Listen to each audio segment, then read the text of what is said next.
Well, let's go ahead and get started. I'm sure people will trickle in as we get going. But I'd like to welcome you all out again to our monthly course here at the SHPO.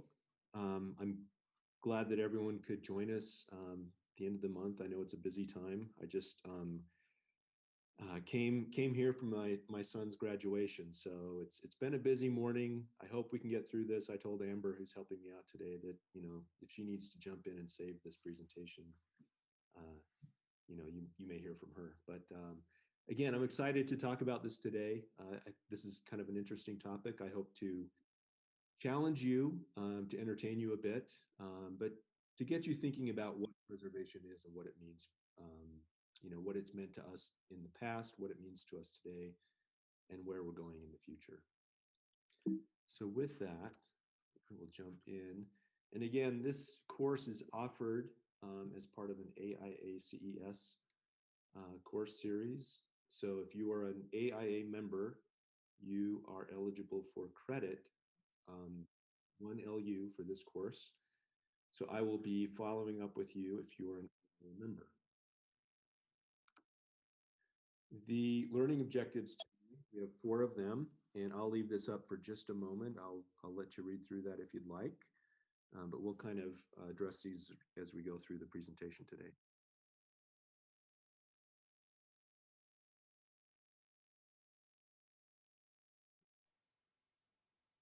Steve, we did have a question about AICP credits. Yeah, unfortunately, I don't. I can't offer AICP credits. This is only AIA credits. But if you need a certificate for AICP, I'm happy to provide that for you if that works. I don't know if that's something that can be, used for AICP credits, but I'm happy to make a certificate for you. So if that's the case, just let me know.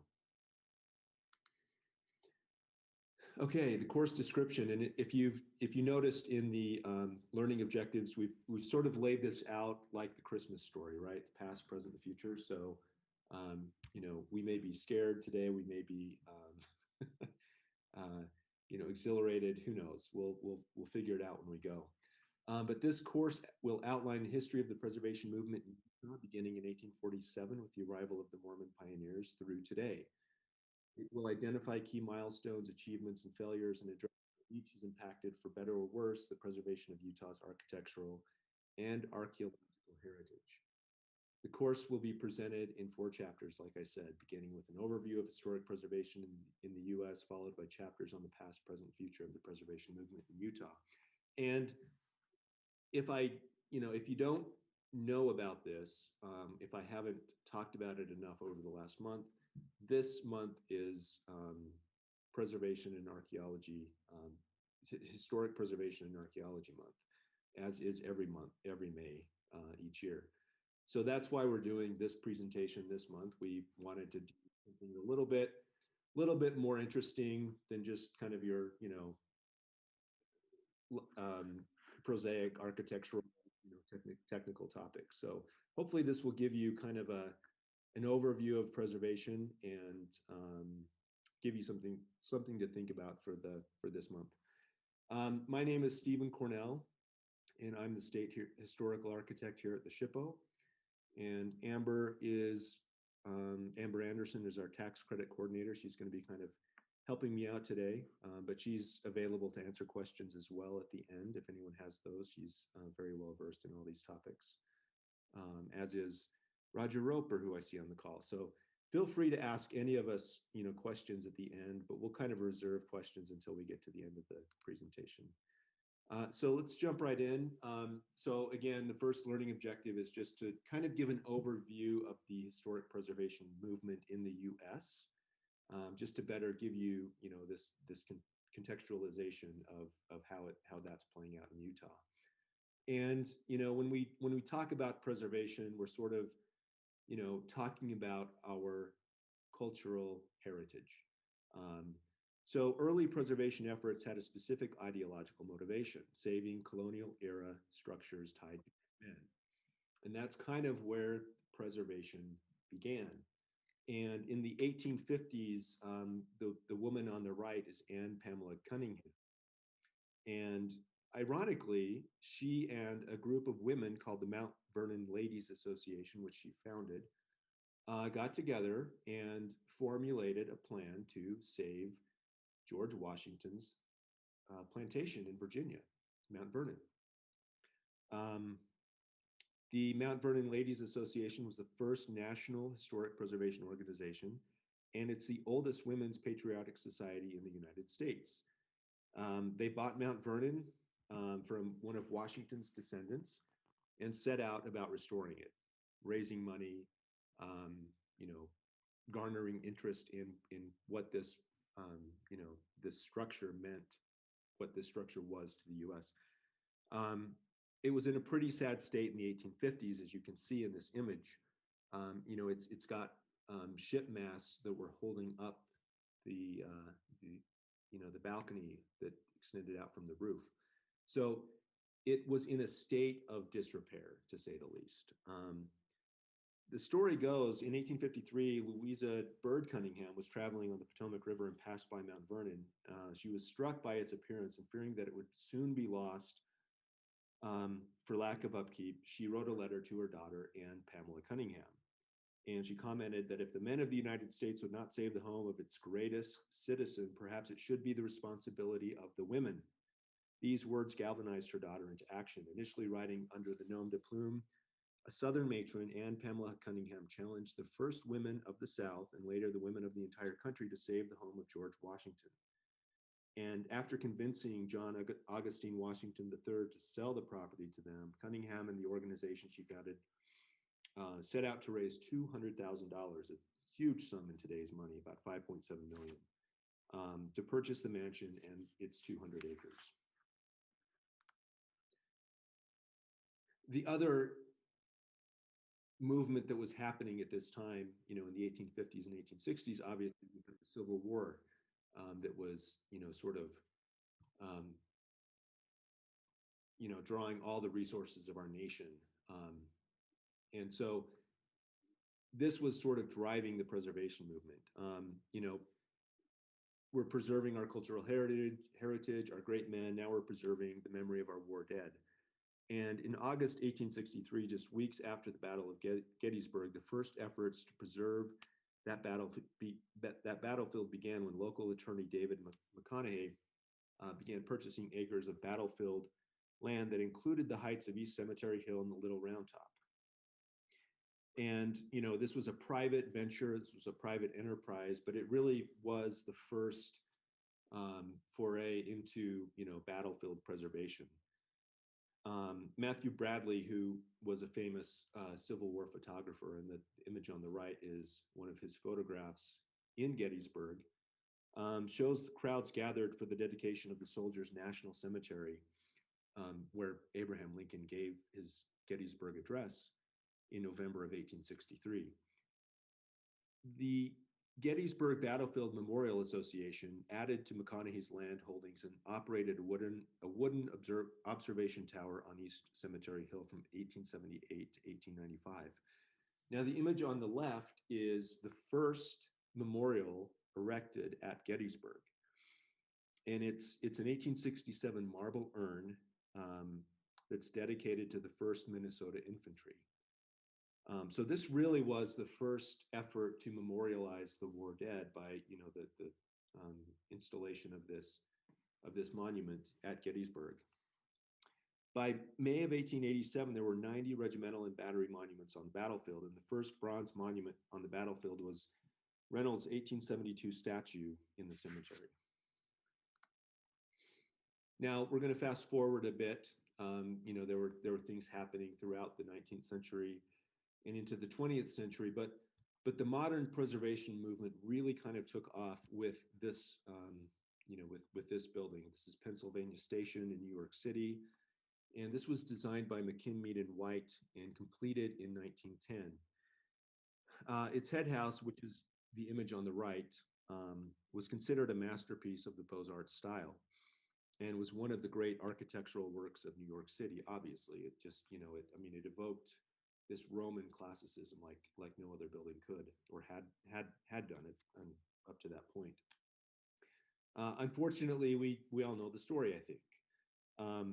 Passenger train traffic began to decline in the 1940s and 50s. And, the Pennsylvania Railroad, who was the owner of this station, ended up selling the air rights to developers and shrank the railroad station. It just was too large for what they needed. So in exchange for the air rights, the Pennsylvania Railroad would get a brand new, air-conditioned, that's important, smaller station completely below street level at no cost, and a 25% stake in the new Madison Square Garden complex. So if you're a Knicks fan, you'll know the Knicks play in Madison Square Garden. This is, Madison Square Garden has been there since the mid-60s now, and I don't know if it's beloved by New Yorkers or hated by New Yorkers, but it certainly wasn't a fitting replacement for the original Penn Station. There was also a 28-story hotel and a 34-story office building, now part of Penn Plaza, that was built on the eastern side of the 7th Avenue. At the time, one argument made in favor of the old Penn Station's demolition was that the cost of maintaining the structure was prohibitive. This is an old argument that we hear even today. Its grand scale made the Pennsylvania Railroad devote a fortune to its upkeep, and the head house's exterior had become somewhat grimy, as they do. Interestingly and somewhat strangely, modern architects, and you can see in the image on the left, I don't know everyone in that image, but the gentleman on the right is Philip Johnson, and he really was kind of, one of the, founders of modernism in the United States, beginning in the late 20s and into the 30s. And Jane Jacobs, who is in the light colored dress there in that group of 4 individuals, she's got the fancy white gloves on. But she was really a big voice in preservation in the 60s, and really kind of, talked about why old buildings matter and why they're important. But these two, among others, were, behind this effort to save Pennsylvania Station.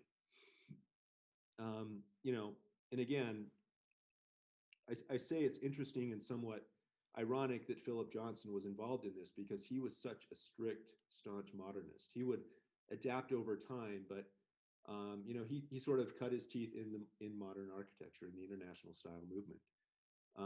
But he was behind this effort to save Penn Station. And the sign that you see that says AGBANY, Agbany, is here.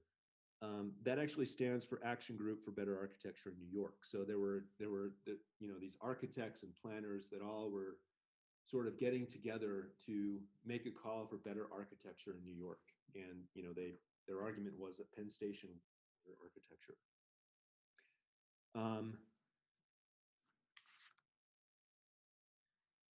So from that, I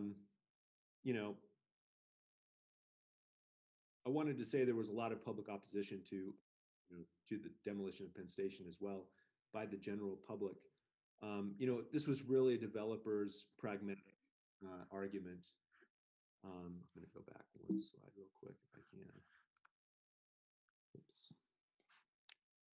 Sorry about that. So on the right, you can see the actual demolition phase of Penn Station taking place. The developers at the time said 50 years from now, when it's time for Madison Square Garden to be torn down, there will be a new group of architects who will protest it. That's debatable at this point, I think. But despite the large public opposition to Penn Station's demolition, the New York City Department of City Planning voted to start demolishing the station that summer. And the effect of this really was the birth of the modern preservation movement. That's really kind of my point with this. In 1965, 2 years after this issue was raised and everyone got fired up about it, the city passed a Landmarks Preservation Act, thereby creating New York City Landmarks Preservation Commission. And this commission has been vital in the city's existence since that time, has been a very vocal voice for the preservation of buildings in New York City. And you can imagine the development pressure that that is on every building that's not reaching its absolute fullest potential on the site that it sits. But this, this group, this commission is tasked with preserving the monuments, the historic buildings, the important buildings in New York City.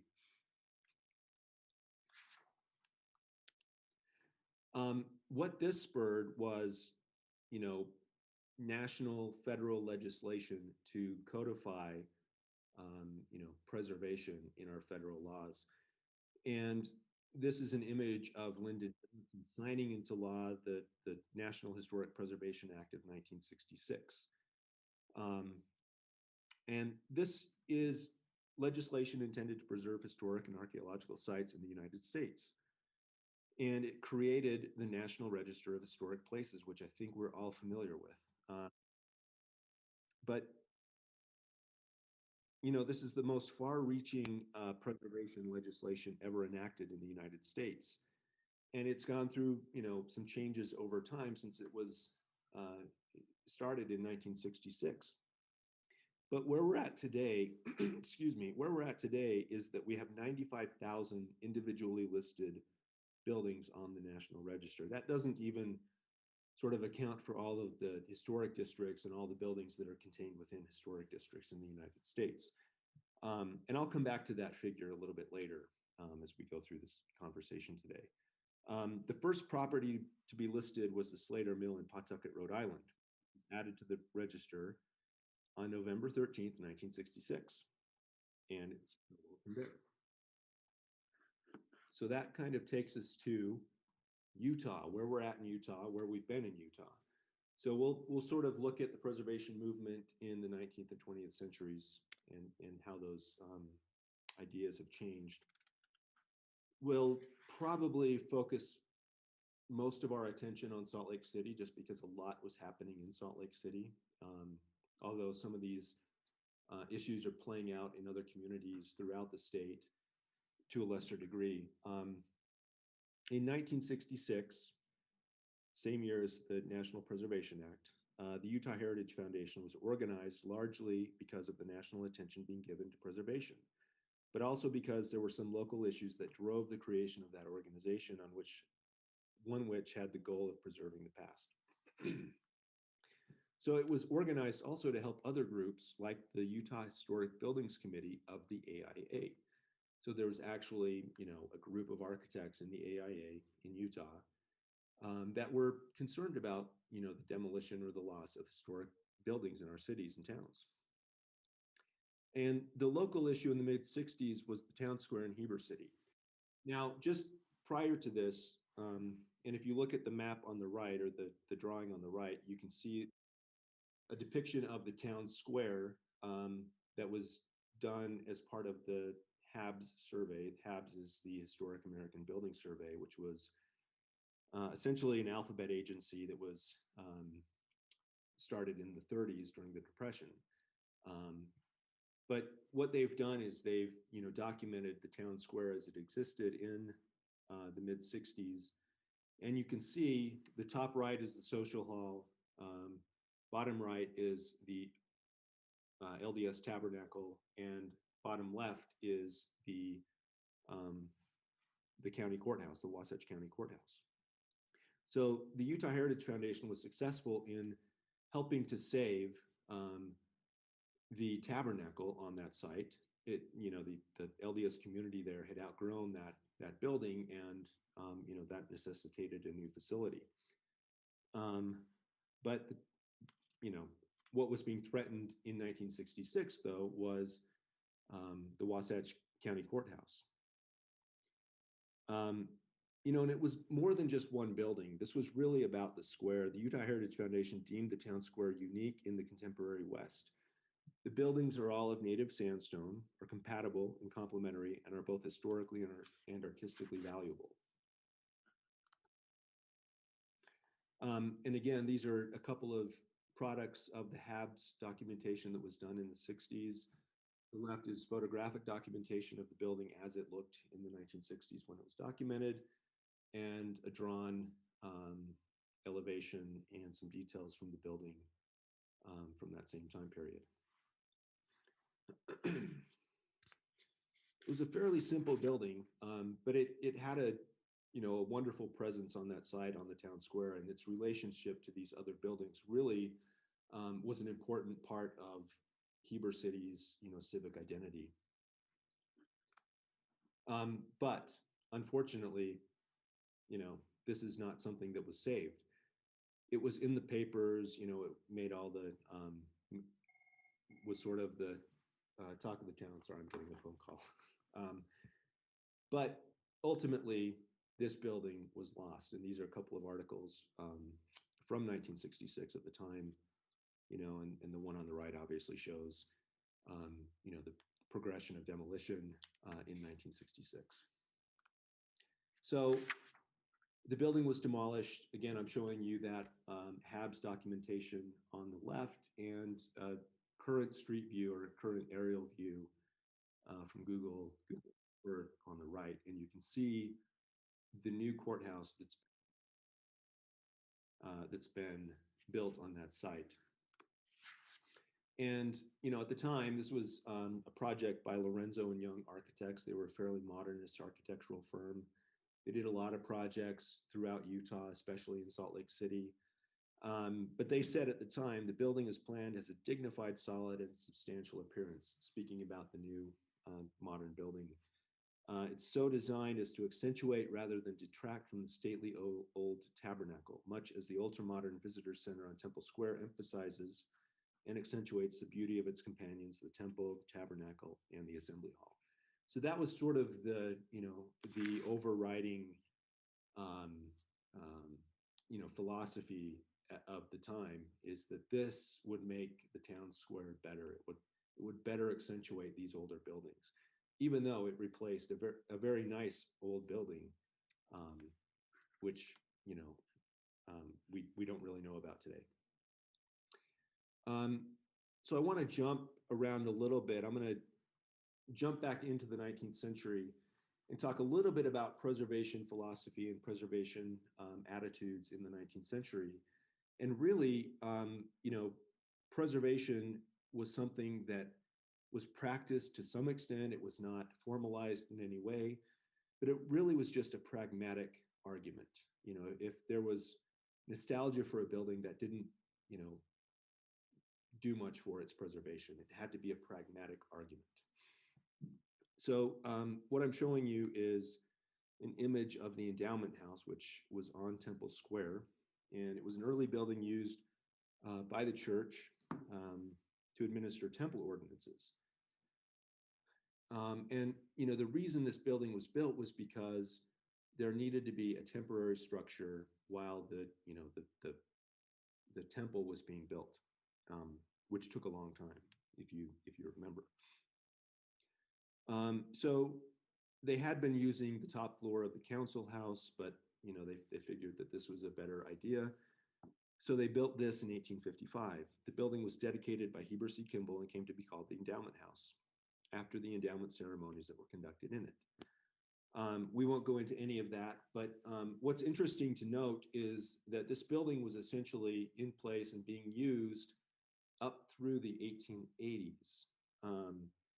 And during the 1880s, you'll remember, this was a time when Utah was trying to gain its statehood, but there were some issues with polygamy.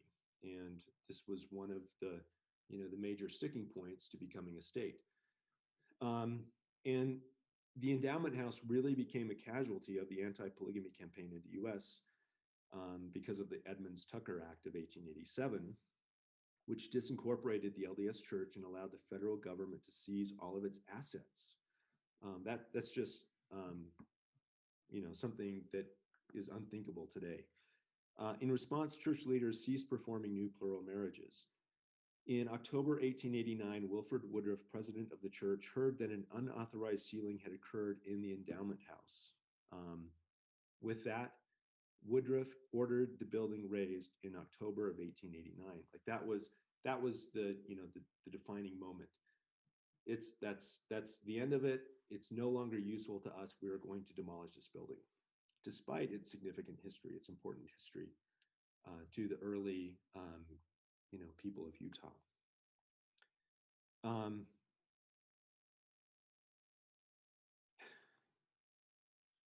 And what I've quoted here in the article, from the article in 1890 after its demolition, the endowment house is demolished and the old adobe structure which just stood on the corner of Temple Square for a third of a century, that object of so much awe to the saints and so much mystery to the sinners, was razed without ceremony or regret. And with that, the 1890 manifesto essentially ended polygamy. So polygamy could be said that polygamy sort of ended with the demolition of the endowment house. That was sort of the incarnate symbol of the end of polygamy. This is another old building that not many people know. This is the original, well, not the original Tabernacle. It was sort of an intermediary between the Bowery and what they called the Great Tabernacle, or the New Tabernacle, which was built in 1867. This was the old Salt Lake City Tabernacle. And it was the Tabernacle built in 1852. And, like I say, it was this important transition in the Tabernacle building type. It was sort of bridging the gap between these two eras, the pioneer era and the future of, the Mormon Church in Salt Lake City. It stood on Temple Square where the Assembly Hall now stands. The building was 126 feet long, 64 feet wide, and seated 2,500 people. And it was constructed of adobe bricks. I'm sure that doesn't surprise anyone. It was also called the Old Tabernacle, or the Adobe Tabernacle. And it was the original home of the Mormon Tabernacle Choir, as it was formerly known. Improvements were made in the 1860s, but it was demolished in 1877, which is also the year that Brigham Young died. And it was replaced with the Assembly Hall, which still stands on Temple Square today. There was some talk at the time of adapting it for another use. And one of those uses was as a depot. They thought the railroad might be coming in near the temple. And this was something that they kind of considered at the time, that it would make a good depot. That didn't happen. They obviously needed the land for a better building, a larger building. But again, this was an argument of pragmatics. And it's interesting. I've got 3 articles on the right that kind of talk about some of the sentiments of the day, and that center snippet, it's kind of hard to read, but it says the old tabernacle was being torn down yesterday to give the bed bugs some fresh air. So again, it was just considered this old, drafty, mildewy building, and it was time to just get rid of it. And I like to show this image. This is an image of Salt Lake City in 1870. And you can obviously see that the city has changed dramatically. There are not many of these structures around. And I'm not sure exactly what I'm looking at in the foreground. There is a cemetery that, it's the Kimball Whitney Cemetery, Kimball/Whitney Cemetery, that's still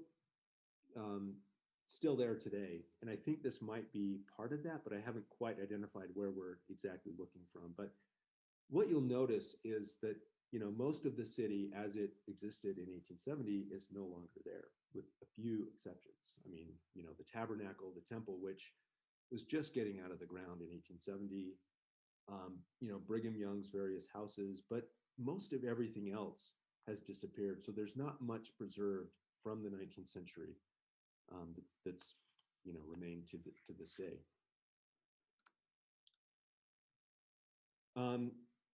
So we'll kind of jump now into the 20th century. And when we speak about the 20th century, we sort of, this is sort of synonymous with modernism, with modern architecture. Modern architecture was just coming to the fore at the turn of the 20th century. It had its beginnings in the late 19th century, but it was really sort of taking off in the 20th century. And this new style, this new aesthetic, this new movement, this industrialization really put the pressure on some of the buildings that had been built in the pioneer era. This is one example. This is the Gardo House, and it sat on 70 East South Temple. It was built in 1883. finished in 1883. I think it took maybe a decade to build, as you can see by its absolutely ostentatious style of architecture. It's just, extravagant to the core.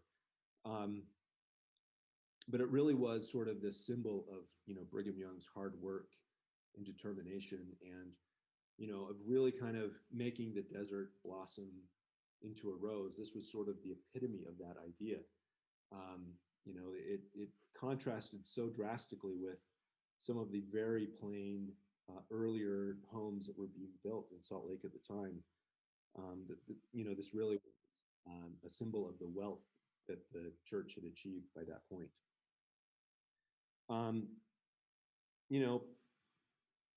By the 1920s, though, because polygamy had sort of gone by the wayside, because of other things happening, because this area was under such, intense development pressure, by the 1920s, the church had no use for it, and they donated it or traded it for a building site somewhere else. But this became, the new site for the Federal Reserve Bank of Salt Lake. And it's interesting to go back and read through some of the newspaper articles at the time, but they thought that they might move the building at one point. That was being considered, and the president of the church, in fact, took a trip to California to meet with engineers to talk about how to move this building. So that unfortunately did not happen. Fortunately or unfortunately, I don't know. But the mansion was, the contract was let to Ketchum's. There's the Ketchum boys ready to go to work on the demolition of this building. And it was demolished in the 1920s. And, the Tribune reported at the time, on the site of the historic structure will be erected a modern building by the Federal Reserve Bank. So this modern building, it's the new era. We're sort of transitioning from our pioneer heritage to the modern times. And, I just wanted to throw these up there. These are kind of interesting to look at. These are Sandboard Maps, and the one on the left is from 1889, not too long after the mansion was built. And you can see it there in the top right corner of the site.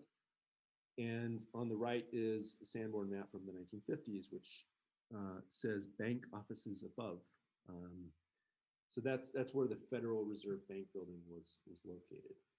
And just to show you kind of what that looked like, this is the bank that was erected on the site of the Gardo House. And that shot was taken in the 60s, and that's the site today. So now the Federal Reserve Bank is gone. It moved, down the street, down State Street. And now we have this massive skyscraper on the site today.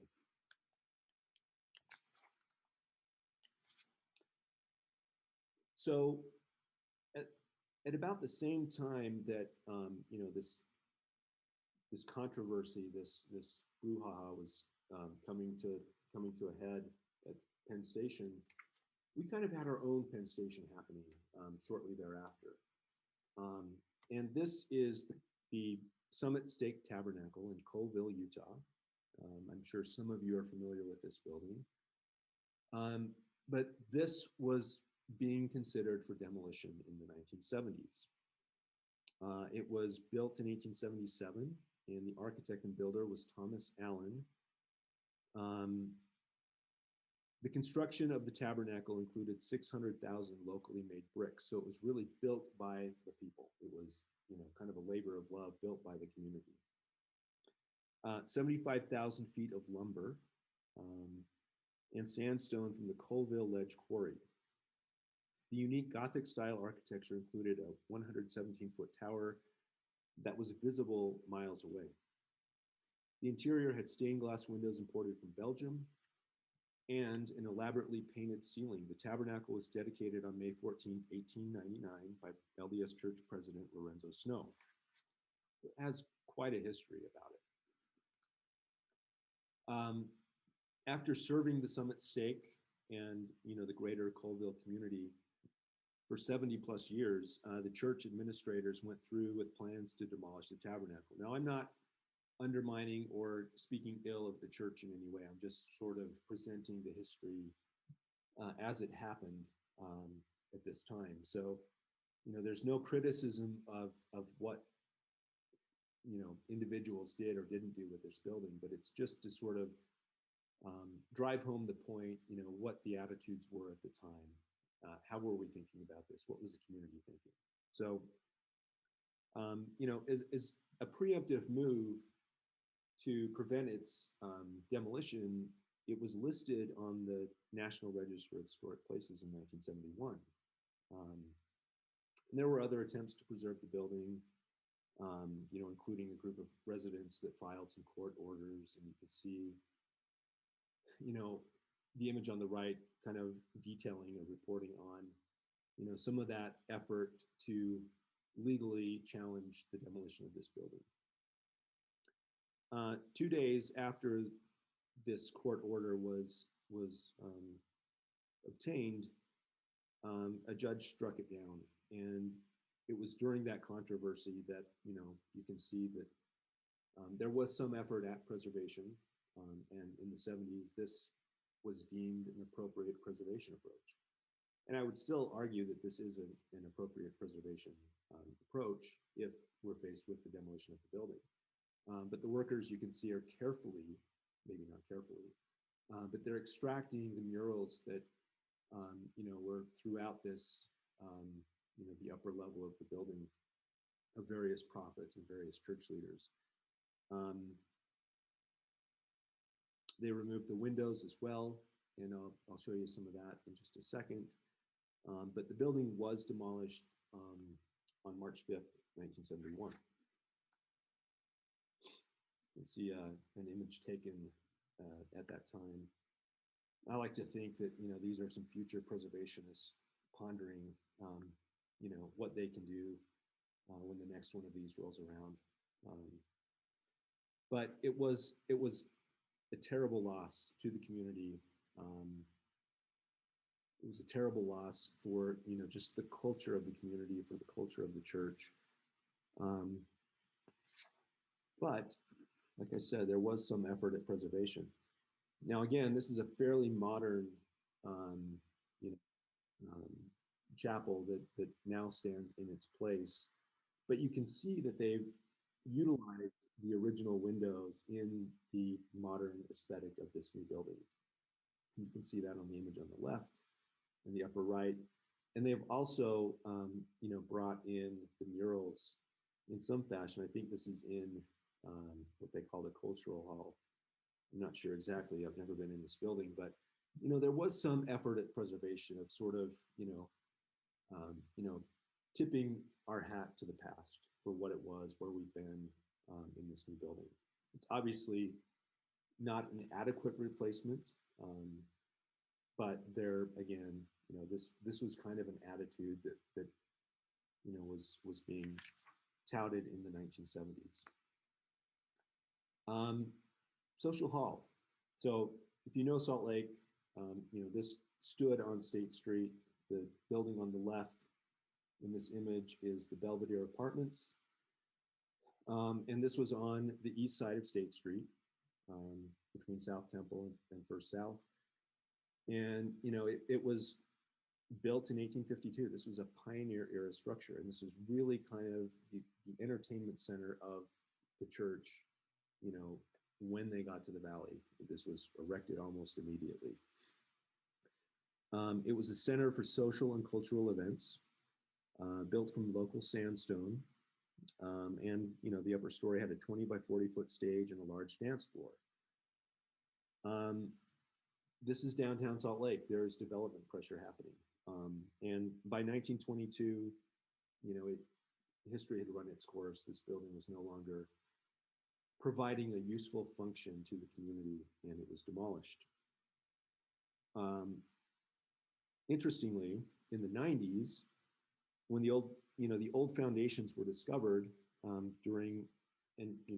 they were building an underground walkway under State Street, and they found the old foundations to Social Hall. And this was in May of 1991. And they found other interesting, bits and pieces of history, like a writing slate, a 1913 penny, plates, porcelain, doorknobs, and inkwells. And so they were thinking, what should we do? We've uncovered the old foundations of social hall. What should we do? They didn't want to rebuild it because a replica had been built, which opens up a whole nother interesting conversation about preservation. But a replica had been built this is the place State Park in 1980. So the developers didn't want to replicate this building again. Instead, they wanted to erect a commemorative structure that sort of evoked this idea of social hall on State Street. And at the time, the developers, which was Zion Securities Corporation, said, the new structure will consist of an enclosed building surrounded by a large open air steel framework of the same dimensions as the original social hall. The enclosed area will feature an historic gallery and will serve as the east entrance to an underground walkway. The old social hall's stone foundation will be returned to its original location and encased in glass so that visitors can see it. And what that became was the Social Hall Museum.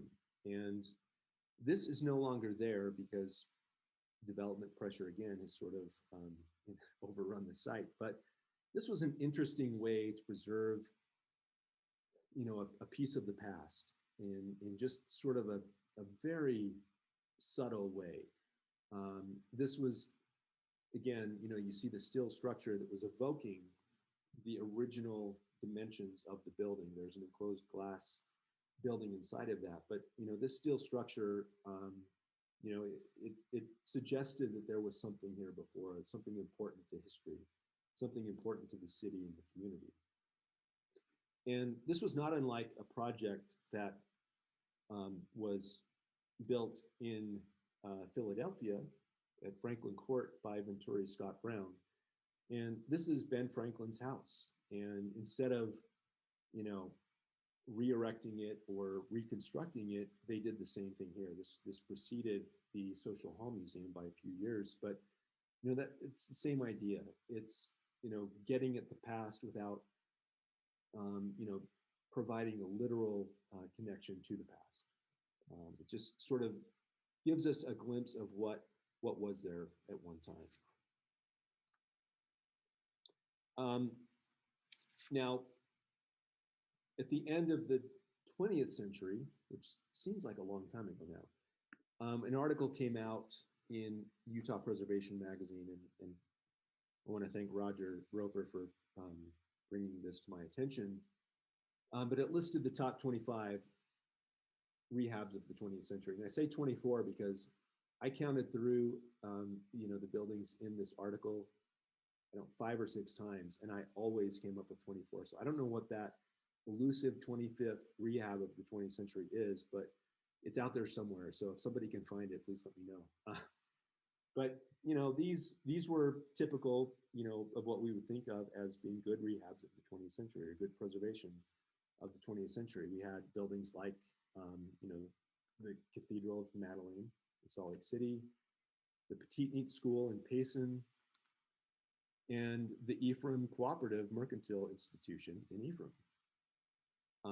These were all sort of these very iconic buildings in the community, and were deemed as being, worthy of being listed as one of the top 25 rehabs of the 20th century. So with that, I'm going to jump now into kind of, the present day, and I'll try to go through these next couple of sections pretty quickly so we can, reserve some time for questions. But we're going to kind of look at where we've been so far in the 21st century. And, what we're looking at are what many people deem as ugly buildings. But, I would argue these are important buildings. And, part of what we're attempting to do with these buildings is preserve an important part of our architectural history. Modernism sort of forced the issue of preservation in the 60s. It was sort of driving this preservation movement as development pressure occurred in our cities and our towns. Buildings like this were replacing older, historic buildings in our cities. So, modernism forced the issue. Now it is the issue. That was by the way, I didn't mention that, but that was the first security bank building. It was built in 1957, just on 4th South and Main in Salt Lake City. And this is sort of the quintessential international style building in Utah. This is another international style building. This is the Northwest Pipeline building, again in Salt Lake City. This is 1958. This is the Steiner American building, and I apologize to John Iwanowski. I cut your first letter of your name off there in the credits, so hopefully you'll forgive me for that. This was built on South Temple. This is not a building you would typically think of as being on South Temple, but it was, again, this building that was erected as, being part of its time. But it also, interestingly, the architect Bill Browning, talked about it at the time as being, kind of this vernacular modernist tradition in Salt Lake City. And what he meant by that was, there was this use of brick in this modern building. And that sort of defined it as being tied to the city. Or there's this one. This is the Western General Agency building that was built in 1969. Now, all of these buildings, this is again on South Temple, all of these buildings are on the National Register of Historic Places. They've all been listed individually. None of them are part of a larger thematic modernist district, but these buildings are becoming an important feature of our cities. And, they talk about this, evolving history and evolving styles of our cities. Another interesting idea is, there are National Register districts that are being studied as we speak. This is the West Shire district, which is in West Valley. And this was featured a couple of years ago in a Salt Lake Tribune article. But the architect of this neighborhood was Ron Mullen, and Ron is still around. He, I read his columns in the Tribune now and again. But he partnered with Research Homes and built 160 homes in an area now bounded by, the boundaries that you see in this image. The Mullen homes were competitively priced, initially selling for $17,000 to $25,000. That's incredible. And were different from the standard Rambler and split entry homes that were on the market during the mid-60s.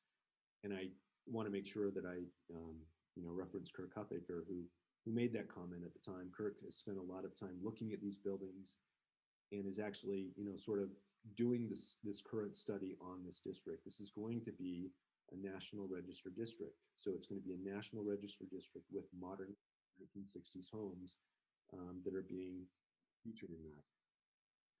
And I just want to point out, a feature of the Mullen home that you cannot, you have to discuss it when you're talking about Ron Mullen homes is the sunken living room. And you can see it there in that image on the bottom right.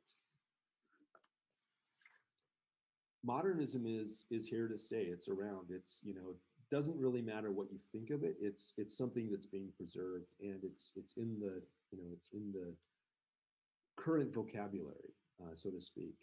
This is an image for the 2019 Salt Lake Modern Tour that was in Cottonwood, in Holiday. And, this was the I wanted to say Utah Heritage Foundation, but it's now Preservation Utah. But this was their homes tour of 2019. And I took my kids on it. Not everyone's a preservation enthusiast like I am, but, we try. But I wanted to just share a couple of images from that tour. I absolutely found it fascinating. But this is the sort of thing that we're looking at. We're beginning to incorporate these buildings into the dialogue of preservation. And again, this is an area that's being studied as a possible National Register district. And something that I like to tout, because I have a deep interest and a personal involvement in this project, which is Uncommon Modern Salt Lake. And really what this project is, it's an attempt to survey and inventory modern buildings in Salt Lake Valley. So any building from 1945 roughly to 1970. And, you know, these uncommon modern projects have been done in other cities like Houston and Philadelphia.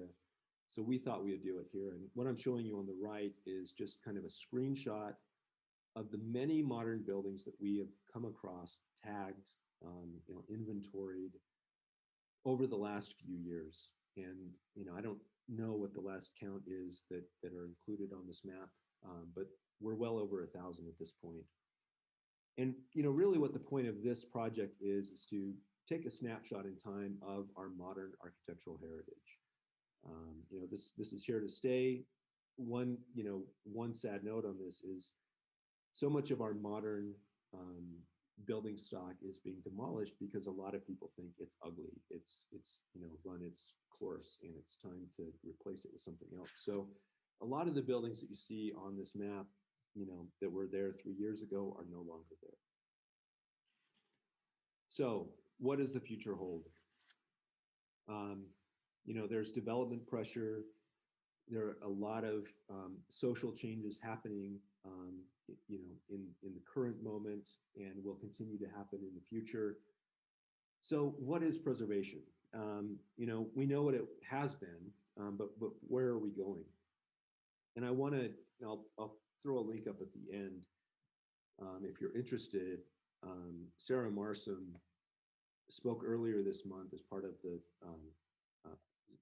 Preservation Month, and she really kind of you know, took the argument of how do you talk about preservation in you know, the modern world, in our modern culture.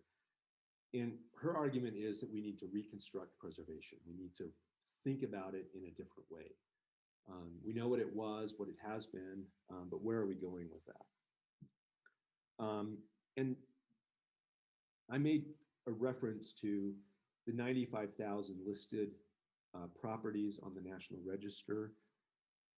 And I want to point out that less than 8% of those 95,000 buildings are considered significant for history tied to women, tied to LGBTQ individuals, tied to African Americans, indigenous populations, Latinx, Asian, and Pacific Islanders, or other people of color or minorities.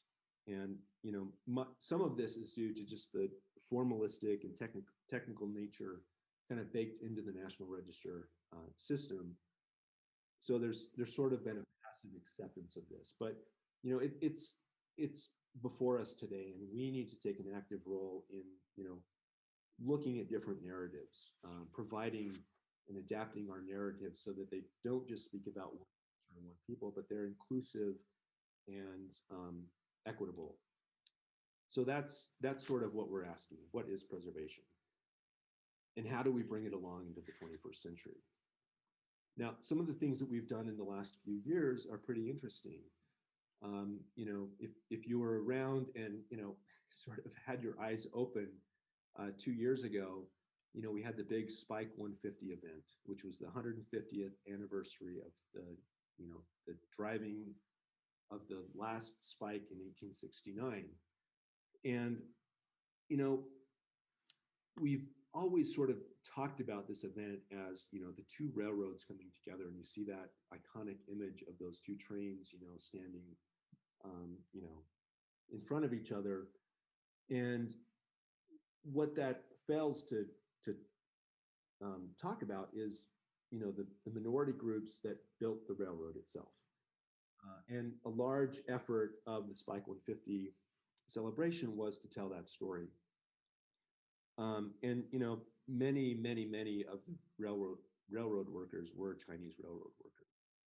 It was difficult for the Central Pacific to retain workers in California because the gold fields lured men away from the railroad work. But in 1864, the company experimented with Chinese workers and found these immigrants to be hardworking and reliable. In building on this success, the Central Pacific hired as many as 15,000 Chinese immigrants between 1865 and 1869, who formed about 80% of the total workforce. And while Chinese and Irish workers were paid close to the same wages, the Chinese were not compensated for food and had to purchase it themselves. And, you know, if you have listened to Chris Merritt, who's my colleague here at the SHPO, he talk so much about this hidden history that's just beneath the surface out there on the railroad grade. And as a reminder, whatever you find out there, just leave it in place. But there are so many interesting artifacts that talk about this culture, this large, thriving culture that existed out on the railroad grade, for 4 years while they built the railroads. So, part of what we're moving toward is how do we tell the stories of these, forgotten people? 15,000 Chinese workers. We're not going to be able to name them all ever, but each of those, workers was an individual, was a a human participant in this cultural, this cultural environment. Another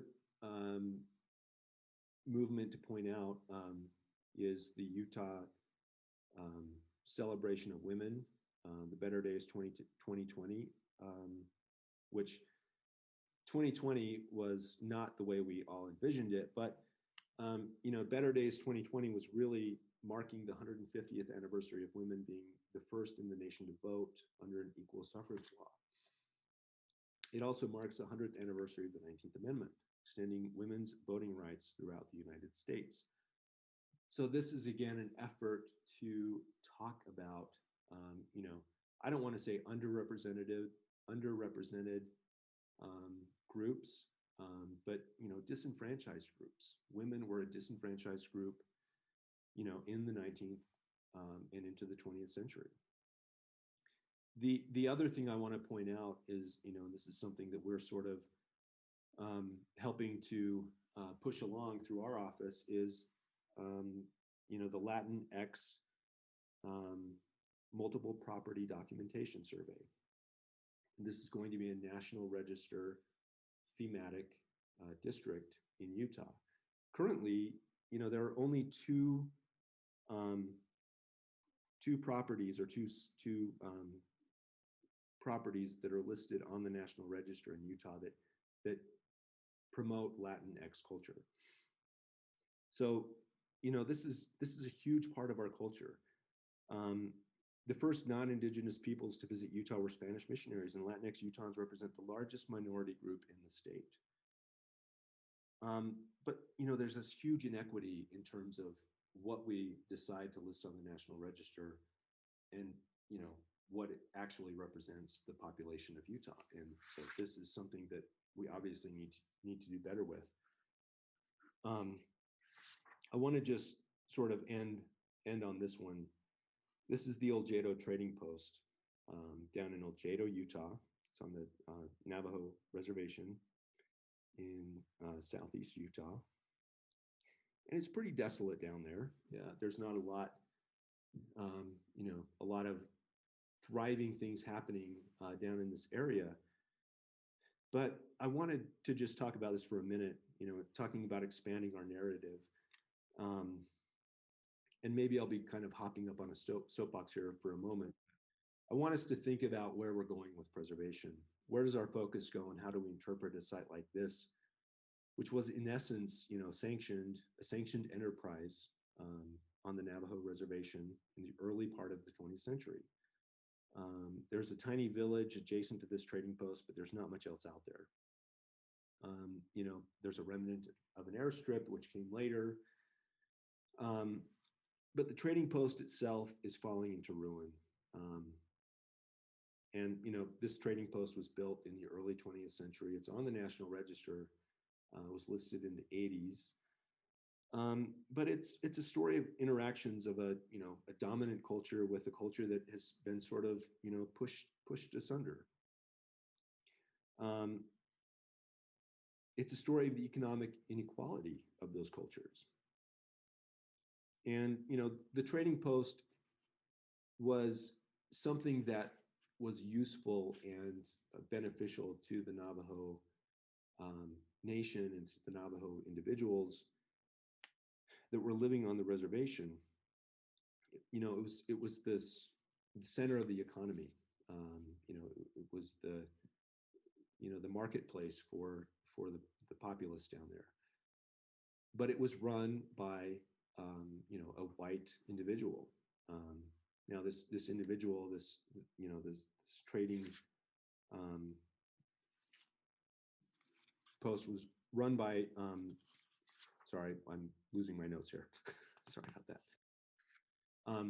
But, so there was this interaction between, sort of the dominant culture and, the depressed culture. And this trading post is in a pretty dilapidated state today, but it's something that we want to open up the conversation about. This is an important piece of our history. It talks about these inequities, these clashes of cultures. And, it's not easy to talk about these things. It's sometimes difficult, and, history is not always what we want it to be, but it's interesting in that it can talk to where we've been. It can help us to be more equitable in, the future of our nation, of our cultures, of our people. So I wanted to end with that,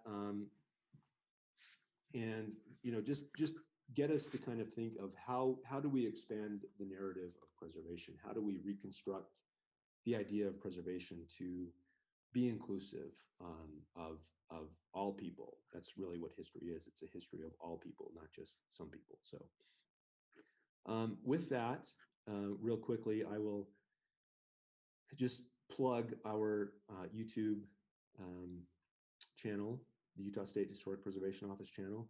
And on that channel, I will be posting this this course, but you can also find a link to Sarah Marson's course. If you haven't had a chance to see that, I welcome, I would encourage you to check that out. It's about an hour. It really throws out some good questions on what preservation is and how do we challenge those ideas going forward. So with that, we'll open it up for questions.